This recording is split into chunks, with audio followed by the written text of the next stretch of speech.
Hey, it's Tigman. Time for this week's edition of the Metal Box, our weekly discussion on all things hard rock and heavy metal. This week we got an exclusive interview with bassist Jeff Pilson.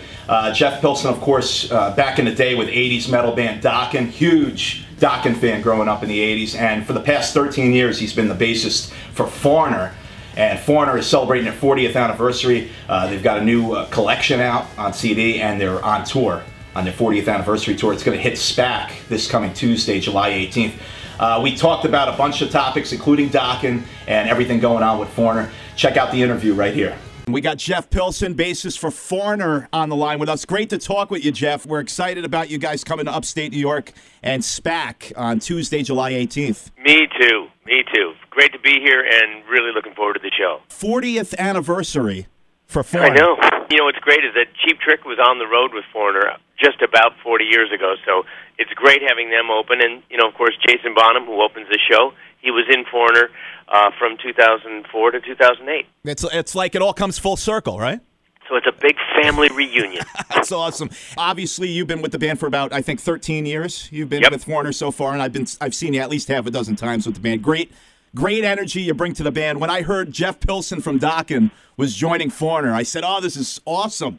It's great. Man. And you know, before Foreigner, before you joined Foreigner, of course, you were with Dokken. I'm a huge fan of Dokken, and I know I want to just talk about that just a little bit. I know you were reunited with your former bandmates in Dokken last year for some reunion shows. How was it? Indeed. You know what? It was way more fun than I expected. Really? Yeah, no, it was great. We got along good. It was very productive. The fan response was really wonderful, really made it worthwhile. And, we ended up coming up with quite a product. We have a live DVD coming out by the end of the year that's got live shows. It's taken from shows in Japan and the one show that we did over here in the U.S., and then we did a new song, which came out amazing. Nice. And then we did two acoustic remakes of old Dokken classics that came out really incredible. We did that in the studio together. So a lot of good came out of that, and it was just a wonderful experience. I was shocked. Yeah, well, Dokken fans were waiting for years for that. It was always talk, is there going to be the Dokken reunion? Is it going to happen? Then it finally does, and you did a string of dates in Japan. Like you said, you did the one U.S. date. What was the decision to not do more U.S. dates? Because, there were people that were like, oh, sure. Come on, why aren't you playing? I want to see you in New York. I mean, Yeah.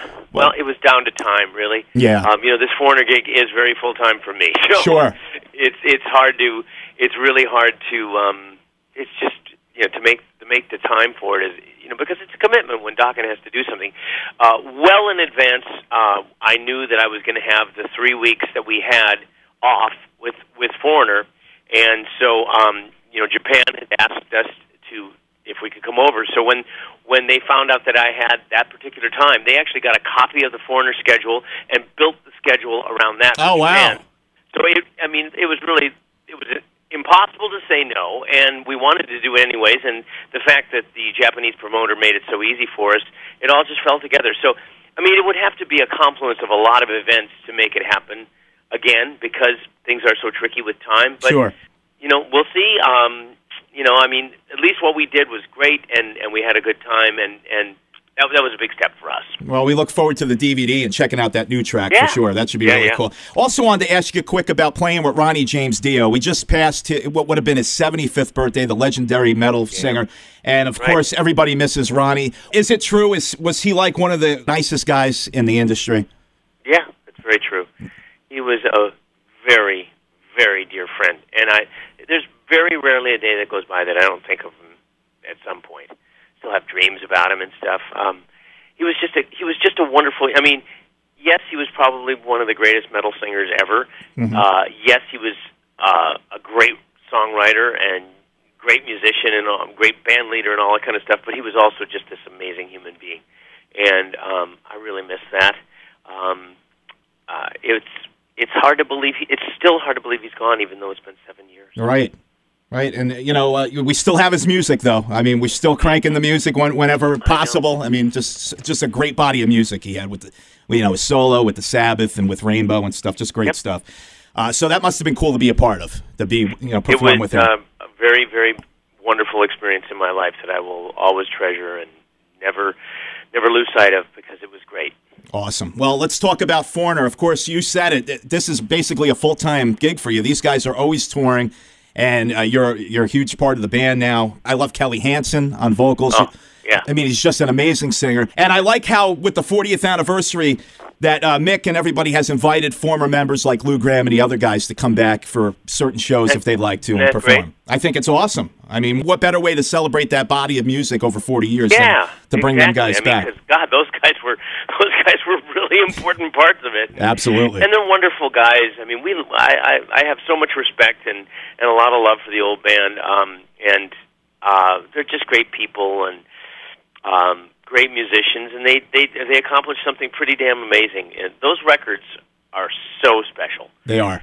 And they all were important in those. So it's a great thing. You recently released the 40th anniversary collection 2-CD set that's out celebrating the 40th anniversary, and you're touring all summer. You just kicked off the tour in Syracuse. How did that go? Just the other night. Oh, it was fabulous. Great first night. I watched all of Jason Bonham's show, which was amazing. Isn't he great? I've seen that show so many times, and it gets better every time. Yeah. I saw it several years ago, and it's just as great as ever, if not better. And plus, I love Jason personally, and his bass player Michael is a very, very good friend of mine. And they're all great guys. Singer and guitar player are fabulous.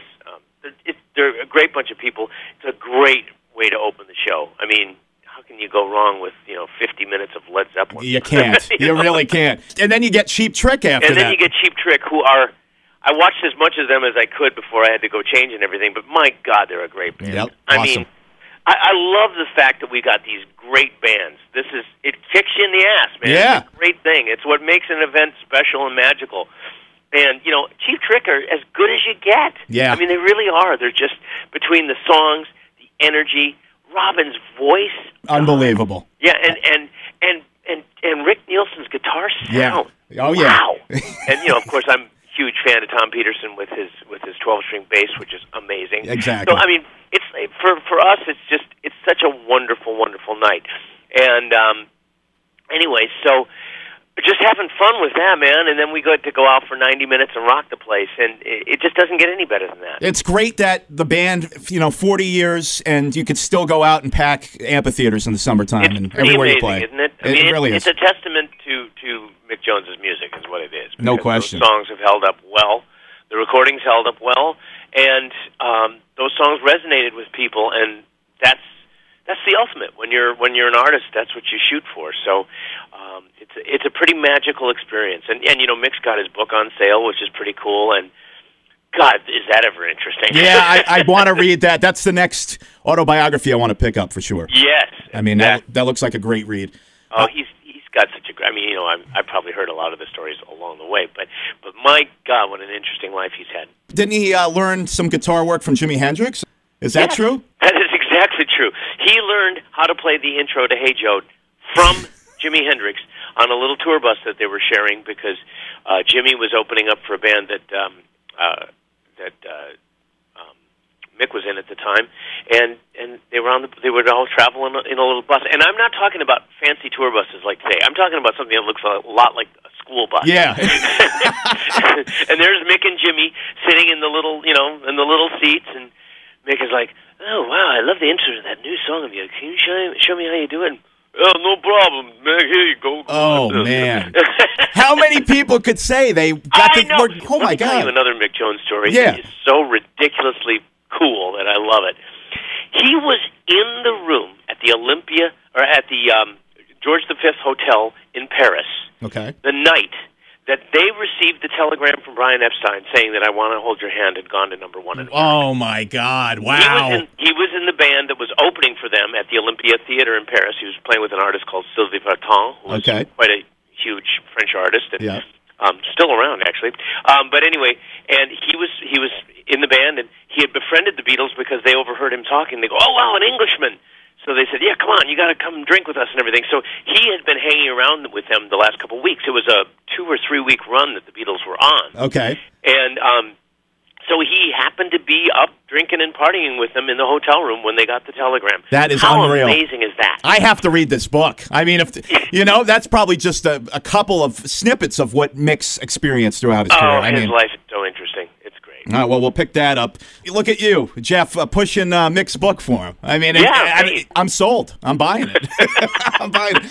We've been speaking with Jeff Pilson, bassist for Foreigner, and of course, from Dokken back in the day, and of course, we had the reunion shows. Maybe we'll see something again with you guys again, with you and Don and Mick and George again. You never know. We will see you, though, Tuesday night, SPAC. Yes, you will. 40th anniversary tour. It's Foreigner, Cheap Trick, Jason Bonham's Led Zeppelin Experience. You can get all the info, get your tickets. Kick-ass show. Cannot wait, Jeff. You guys always bring it every time, so this is going to be awesome. Yep. Thanks for chatting with us, man. See you Tuesday. Thank you. Bye-bye. And that'll do it for this week's edition of the Metal Box. Thanks for tuning in. The rock and roll limo has arrived.